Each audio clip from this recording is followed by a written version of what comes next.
اسلام قبول کرنے سے کئی سال پہلے حضرت عمر بن خطاب رضی اللہ تعالیٰ عنہ ایک دفعہ تجارتی قافلے کے ساتھ مال لے کر مکہ سے شام گئے۔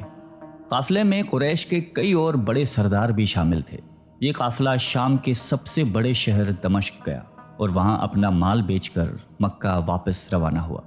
تھوڑا سا فاصلہ طے کرنے پر حضرت عمر کو یاد آیا کہ ان کی ایک رشتہ دار خاتون نے انہیں کچھ سونا دیا تھا کہ اسے بیچ کر اس کے لیے کچھ کپڑے وغیرہ لیتے آئیں۔ انہوں نے اپنے قافلے کے ساتھیوں سے کہا کہ فلاں عورت کا کام کرنے واپس دمشق جا رہا ہوں، کوشش کروں گا کہ یہ کام کر کے جلدی واپس آ جاؤں۔ حضرت عمر دمشق واپس گئے تو بازار بند ہو چکے تھے۔ مجبوراً وہ ایک مسافر خانے میں ٹھہرے اور سو گئے۔ تھوڑی دیر کے بعد اللہ کا ایک بندہ مسافر خانے میں آیا۔ اس نے حضرت عمر کو جگایا اور اپنے ساتھ اپنے گھر لے آیا۔ یہ بات واضح نہیں تھی کہ وہ شخص حضرت عمر کو پہلے سے جانتا تھا یا ان کے والد خطاب سے ان کی واقفیت تھی۔ انہوں نے حضرت عمر کی بڑی خاطر و مدارت کی۔ کھانا کھا کر تو وہ سو گئے اور ان کا میزبان رات بھر عبادت کرتا رہا۔ صبح کو حضرت عمر بیدار ہوئے تو ان کے میزبان نے کہا کہ اکیلے بازار مت جانا، بازار میں لٹیرے اکثر مسافروں کو لوٹتے رہتے ہیں، میرے ساتھ چلنا۔ یہ کہہ کر وہ سو گیا کیونکہ رات بھر جاگ رہا تھا۔ حضرت عمر نے اسے جگانا مناسب نہیں سمجھا اور اکیلے ہی بازار چلے گئے۔ ابھی بازار کھلا بھی نہیں تھا، وہ بازار کھلنے کا انتظار کرنے لگے۔ کچھ دیر کے بعد ایک عیسائی پادری اپنے نوکروں کے ساتھ آیا اور حضرت عمر کی طرف اشارہ کر کے اپنے نوکروں کو حکم دیا کہ اس شخص کو پکڑ لو، یہ گرجے کا کام بہت اچھی طرح سے کر لے گا۔ اس زمانے میں حضرت عمر بڑے تنومند پہلوان تھے۔ پادری کے نوکروں نے اس کو پکڑ لیا اور ایک پرانے گرجے میں لے گئے۔ پادری نے اس کو ایک ہتھوڑا دیا اور اس کو گرجے کی ایک دیوار توڑنے پر لگا دیا۔ ایسا معلوم ہوتا تھا کہ وہ اس جگہ پر ایک نیا گرجا بنوانا چاہتا تھا۔ حضرت عمر دن بھر کام کرتے رہے۔ کہیں شام کو جا کر چھٹی ملی، وہ تھکے ہارے واپس مسافر خانے میں آ کر بیٹھ گئے۔ پہلے ہی دن والا نیک آدمی پھر آیا اور اس نے پوچھا کہ آپ کدھر چلے گئے تھے؟ حضرت عمر نے اسے سارا قصہ بتا دیا۔ وہ شخص آج بھی ان کو اپنے گھر لے گیا اور ان کی بڑی خاطر و مدارت کی اور انہیں تاکید کی کہ کل بازار جاتے وقت مجھے ساتھ لے جانا۔ اس کے بعد وہ عبادت میں مشغول ہو گیا اور حضرت عمر سو گئے۔ دوسرے دن حضرت عمر بیدار ہوئے تو اپنے نیک میزبان کو سوتے پایا۔ انہوں نے اب کی بار بھی اس کو جگانا مناسب نہیں سمجھا اور اکیلے ہی بازار چلے گئے۔ اتفاق سے پھر وہی پادری اپنے نوکروں کے ساتھ آیا اور حضرت عمر کو پکڑ کر ساتھ لے گیا۔ ان کو غصہ تو بہت آیا، لیکن کیا کرتے، غیر ملک میں وہ اکیلے تھے اور کوئی ہتھیار بھی پاس نہیں تھا۔ دوسری طرف پادری کے ساتھ 7-8 نوکر تھے اور وہ سب ہتھیار بند تھے۔ پہلے دن کی طرح ہی حضرت عمر ہتھوڑے کے ساتھ گرجے کی دیوار توڑتے رہے۔ جب دھوپ تیز ہوئی تو پادری اور اس کے نوکر انہیں کام میں مشغول دیکھ کر چلے گئے اور حضرت عمر دیوار کے سائے میں دم لینے کے لیے بیٹھ گئے۔ اتنے میں وہ پادری گھوڑے پر سوار چپکے سے آیا اور حضرت عمر کے سر پہ ضرب لگائی اور کہا کہ ہم سب گھر گئے تو نے کام ہی چھوڑ دیا۔ اب حضرت عمر کو صبر کی تاب نہ رہی۔ انہوں نے ادھر ادھر نظر دوڑائی، ہر طرف سناٹا تھا۔ انہوں نے پادری کو گھوڑے سے کھینچ کر نیچے کر لیا اور اس کے سر پر ہتھوڑے مارنا شروع کر دیے۔ وہ بہت چیخا چلایا لیکن اس کی مدد کے لیے کوئی نہیں پہنچا۔ حضرت عمر نے ٹوٹی ہوئی دیوار کا ایک بھاری ٹکڑا اٹھا کر اس کے سر پہ دے مارا۔ وہ پہلے ہی زخمی تھا، اب اس نے دم دے دیا۔ اس کو مرتے دیکھ کر حضرت عمر تیزی سے بھاگ کھڑے ہوئے اور جس راستے سے دمشق آئے تھے وہ راستہ چھوڑ کر ایک دوسرے راستے پر چل پڑے۔ شہر سے کافی دور انہیں ایک خچر پر سوار رومی ملا جو روم سے تعلق رکھتا تھا۔ وہ ان کے ساتھ چلنے لگا۔ وہ کچھ باتیں کرنے لگا لیکن نہ حضرت عمر ان کی زبان سمجھتے تھے اور نہ وہ ان کی زبان سمجھتا تھا۔ اس نے یکایک اپنی تلوار پر ہاتھ ڈالا۔ حضرت عمر سمجھ گئے کہ وہ ان پر وار کرنا چاہتا ہے۔ انہوں نے فوراً ہی خچر سے اسے کھینچ لیا اور اس سے تلوار چھین کر ایک ہی وار میں اس کا کام تمام کر دیا۔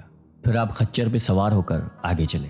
اس کے بعد کیا ہوا اس کا حال خود حضرت عمر نے اس طرح بیان کیا ہے کہ اس جگہ سے روانہ ہو کر میں ایک گرجے پہنچا۔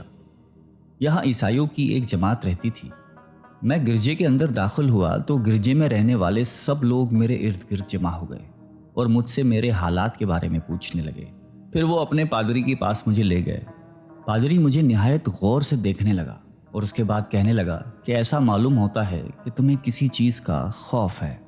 میں نے کہا کہ تم نے کیسے اندازہ لگا لیا کہ مجھے کسی چیز کا خوف ہے؟ اس نے میرے سوال کو ٹال دیا اور کہا کہ آپ جب تک چاہیں یہاں ٹھہریں، آپ کو یہاں کسی قسم کا کوئی خطرہ نہیں، آپ ہماری حفاظت میں ہیں۔ پھر اس پادری نے مجھے اپنے گھر میں مہمان کی طرح رکھا اور میری نہایتی خاطر و مدارت کی، اور پھر پوچھا کہ آپ کون ہیں؟ میں نے اسے بتایا کہ میں مکے کا رہنے والا ہوں اور قبیلہ قریش سے تعلق رکھتا ہوں۔ تجارتی قافلے کے ساتھ شام آیا تھا۔ تجارت کا مال بیچنے کے بعد ایک ضروری کام کے لیے مجھے اپنے قافلے سے جدا ہو کر واپس دمشق جانا پڑا۔ اب میں اپنے وطن واپس جا رہا ہوں اور راستہ بھٹک کر یہاں آ نکلا ہوں۔ پادری مجھے غور سے دیکھتا رہا اور بار بار طرح طرح کے سوال کرتا رہا۔ میں نے ان کے ہاں نہایتی آرام سے رات بسر کی۔ صبح کو آپ نے پوچھا کہ آپ کا ارادہ یہاں ٹھہرنے کا ہے یا آگے جانے کا؟ میں نے کہا کہ اب میں آپ سے رخصت ہونا چاہوں گا۔ یہ سن کر پادری نے اپنا ایک شاندار گدھا جو بڑا خوبصورت اور نہایتی تیز رفتار تھا لے آیا۔ اس گدھے کی پیٹھ پر کھانے کی مزیدار چیزیں اور قیمتی تحفے بھرے ہوئے تھے، اور پھر کہنے لگا کہ آپ اس گدھے پر سوار ہو جائیں اور چل پڑیں۔ راستے میں آپ کا گزر کسی عیسائی کے مکان کے پاس سے ہوگا تو وہ آپ کو اس گدھے پر سوار دیکھ کر آپ کی بے حد تعظیم کرے گا اور آپ کی خاطر و مدارت میں کوئی کسر نہیں چھوڑے گا۔ یہ کہہ کر پادری نے میرا ہاتھ پکڑا اور تنہائی میں لے کر کہنے لگا کہ اے عمر، آپ پر میرا حق واجب ہو گیا۔ میں نے کہا بے شک۔ اس نے کہا آپ کا تعلق ایک معزز قوم سے ہے، میری آپ سے ایک غرض ہے۔ میں نے کہا کہ آپ بیان کر لیں، لیکن حیرت کی بات ہے کہ آپ جیسا بڑا آدمی مجھ جیسے پریشان حال مسافر سے کوئی غرض رکھتا ہو۔ اس نے بڑے یقین بھرے لہجے میں کہا کہ سنیں، میں ایک ایسا آدمی ہوں جس سے اللہ نے آسمانی کتابوں کا علم عطا کیا ہے۔ میں نے آپ کی ذات میں بہت سی ایسی نشانیاں دیکھی ہیں جو یہ ظاہر کرتی ہیں کہ جب ایک مقررہ مدت پوری ہو جائے گی تو حالات میں زبردست تبدیلی آئے گی۔ اس وقت آپ ہمارے ملک کے حاکم بن جائیں گے اور یہاں کے سب شہروں میں آپ ہی کا حکم چلے گا۔ اس کے بعد پادری نے اپنی جیب سے دوات، قلم اور کاغذ نکال کر کہا کہ میری غرض یہ ہے کہ آپ اس کاغذ پر لکھ دیں کہ اس گرجے اور اس کی جائیداد پر کسی قسم کا کوئی موصول لاگو نہیں کیا جائے گا۔ میں نے حیران ہو کر پادری سے کہا کہ آپ مجھ سے مذاق تو نہیں کر رہے؟ اس نے کہا کہ قسم ہے اس ذات کی جس نے عیسیٰ علیہ السلام پر انجیل نازل فرمائی، میں جو کچھ کہہ رہا ہوں وہ بالکل سچ ہے۔ آپ مہربانی کریں اور میری درخواست قبول فرمائیں۔ میں نے پادری کی باتوں کو اس کا وہم سمجھا اور جیسے اس نے کہا میں نے اسی طرح کاغذ پہ اسے لکھ کر دے دیا۔ اس کے بعد گدھے پر سوار ہو کر چل پڑا۔ راستے میں مجھے کئی جگہ پر عیسائیوں کی جماعتیں ملی۔ انہوں نے مجھے ایک پادری کے گدھے پر سوار دیکھ کر میری بڑی خاطر و مدارت کی۔ میں اس طرح جگہ جگہ عیسائیوں کا مہمان بنتا تبوک تک پہنچ گیا۔ اللہ کی شان، جس تجارتی قافلے کے ساتھ میں گیا تھا وہ کافی دیر میرا انتظار کرنے کے بعد اسی جگہ سے چل پڑا تھا جہاں میں نے اسے چھوڑا تھا، اور اب تبوک میں ایک کنویں کے قریب ڈیرا ڈالے ہوئے تھے۔ قافلے والے میرے ساتھی مجھے دیکھ کر میری طرف دوڑ پڑے اور مجھ سے مل کر بہت خوش ہوئے اور کہنے لگے کہ ابن خطاب، ہم لوگ تمہارا انتظار کرتے کرتے بالکل مایوس ہو گئے تو ہم نے اس مقام کو کوچ کر دیا جہاں سے تم واپس دمشق گئے تھے، مگر تمہارے بارے میں ہم سخت پریشان تھے۔ یہ تو بتاؤ کہ اتنے دن تم کہاں رہے؟ میں نے وہ تمام حالات بیان کیے جو مجھے پیش آئے، لیکن پادری سے جو میری گفتگو تنہائی میں ہوئی وہ بالکل ظاہر نہیں کی، کیونکہ میں پادری کی اس باتوں کو اس کا وہم سمجھتا تھا اور اس کے عقیدے کی کمزوری سمجھتا تھا۔ قریش کے ایک سردار ابو سفیان بھی اس قافلے میں شامل تھے۔ انہوں نے مجھے اس شاندار گدھے پر سوار دیکھ کر کہا، ارے تم لوگ اس نوجوان کی اقبال مندی تو دیکھو، اسے کسی ایسے میدان میں چھوڑ دیا جائے جہاں نہ پانی ہو نہ سبزہ، پھر بھی اسے رزق مل جائے گا۔ پادری نے رخصت کرتے وقت مجھ سے کہا تھا کہ جب میں اپنے ساتھیوں کے پاس پہنچ جاؤں اور گدھے کی ضرورت نہ رہے تو اس کی رسی کو مضبوطی سے باندھ کر گدھے کو اسی جگہ پر چھوڑ دوں، لہٰذا میں نے ایسا ہی کیا۔ یہ دیکھ کر ابو سفیان نے کہا کہ ارے تم نے کیا کر دیا؟ گدھے کو ایسی جگہ پہ چھوڑ دیا جہاں پہ چور اچکے اور درندے اکثر گزرتے رہتے ہیں۔ میں نے کہا اس کے مالک نے مجھے ایسا ہی کرنے کی ہدایت کی تھی، وہ اس کی عادتوں سے زیادہ واقف ہے۔ اب وہ جگہ گدھے والا کنواں کے نام سے مشہور ہے۔ وہاں سے روانہ ہو کر ہمارا قافلہ مکہ پہنچا۔ میری اور پادری کے درمیان جو گفتگو ہوئی تھی وہ مجھے بھلائے نہ بھولتی تھی۔ پہلے تو کئی دن تک میں نے اسے اپنے دل میں ہی رکھا، پھر مجھ سے ضبط نہیں ہوا اور یہ راز میں نے اپنے رشتہ دار خاتون کے سامنے ظاہر کیا جس نے مجھے سونا دیا تھا۔ وہ بڑی عقلمند خاتون تھی. اس نے مجھ سے کہا کہ اے ابن خطاب، میں تمہارے بچپن ہی سے تم میں اچھی نشانیاں دیکھ رہی ہوں. جب تم بہت چھوٹے بچے تھے تو میں نے ایک دفعہ خواب میں دیکھا کہ تم لمبے ہوتے جا رہے ہو اور تمہارا قد اتنا لمبا ہو گیا ہے کہ اس نے آسمان کو چھو لیا ہے. یہ دیکھ کر میں نے خواب میں کہا کہ ارے یہ میرے بچے کی کیا حالت ہو گئی ہے. کسی نے کہا کہ یہ لڑکا دنیا اور آخرت میں بھلائی پانے والا بنے گا. جاہلیت کے زمانے میں اس قسم کی باتوں کا مطلب میرے سمجھ میں نہیں آتا تھا. مکہ میں ایک شخص اہل کتاب یعنی یہود و نصارہ میں سے تھا جو بہت گمنام تھا. عام لوگ تو اس سے واقف بھی نہیں تھے، لیکن قریش کے کچھ سردار اسے پہچانتے تھے اور اس کی بہت عزت کرتے تھے. ایک دن دوپہر کے وقت میں اس کے ہاں گیا اور اسے جا کر کہا کہ میں آپ سے چند باتیں کرنا چاہتا ہوں اور چاہتا ہوں کہ آپ ان کو اپنے دل میں راز بنا کر رکھیں اور کسی کے سامنے ظاہر نہ کریں. اس نے ایسا کرنے کا وعدہ کیا تو میں نے اپنے سفر کے تمام واقعات اس کے سامنے بیان کر دیے اور اپنے رشتہ دار خاتون کے خواب کا بھی ذکر کیا.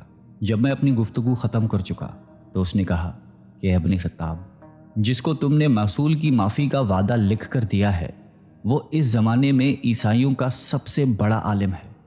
جو کچھ اس نے کہا وہ سب سچ ہے اور جلد ہی وہ سچ تمہارے سامنے آ جائے گا. جہاں تک تمہاری رشتہ دار خاتون کے خواب کا تعلق ہے تو اس سے یہ ظاہر ہوتا ہے کہ مکے میں ایک بہت بڑا انقلاب آئے گا. زمانہ ایک نئی صورت اختیار کرے گا اور آنے والے زمانے کے آسمان و زمین بدل جائیں گے. میں وہاں سے گھر چلا آیا اور اس کی ساری باتیں اپنے دل میں لیے رہا. تھوڑے ہی عرصے کے بعد قریش کی مجلسوں میں آپ صلی اللہ علیہ وآلہ وسلم کا ذکر ہونے لگا. یہ لوگ اس بات پر چڑھتے تھے کہ محمد صلی اللہ علیہ وآلہ وسلم اپنے آپ کو اللہ کا رسول کہتے ہیں، لوگوں کو بتوں کی پوجا کرنے سے منع کرتے ہیں اور ایک اللہ کو ماننے پر زور دیتے ہیں. جلد ہی اللہ تعالیٰ نے اسلام کو ظاہر کر دیا اور مجھے یقین ہو گیا کہ حالات وہی صورت اختیار کر رہے ہیں جس کی طرف آسمانی کتابوں کے عالم شام کے پادری نے اشارہ کیا تھا. نبوت کے 6 سال حضرت عمر نے اسلام قبول کر لیا اور رسول اللہ صلی اللہ علیہ وآلہ وسلم کے جان نثار ساتھی بن گئے. 11 ہجری میں آپ صلی اللہ علیہ وآلہ وسلم نے اس دنیا سے پردہ فرمایا تو حضرت ابو بکر مسلمانوں کے پہلے خلیفہ بنے. 13 ہجری میں انہوں نے وفات پائی تو حضرت عمر خلیفہ بنے. ان کے سفر نامے کی روایت کرنے والے راوی کا بیان ہے کہ حضرت عمر فاروق اپنے خلافت کے زمانے میں شام تشریف لے گئے تھے تو ایک بہت بوڑھا آدمی جس کے بال برف کی طرح سفید ہو چکے تھے عیسائیوں کی ایک جماعت کے ساتھ ان کی خدمت میں حاضر ہوا اور عرض کیا کہ اے امیر المومنین، کیا آپ مجھے جانتے ہیں؟ حضرت عمر نے فرمایا کہ اگر آپ شام کے فلاں نگر کے پادری ہیں تو میں آپ کو پہچانتا ہوں. اس نے کہا کہ جی ہاں، میں وہی پادری ہوں.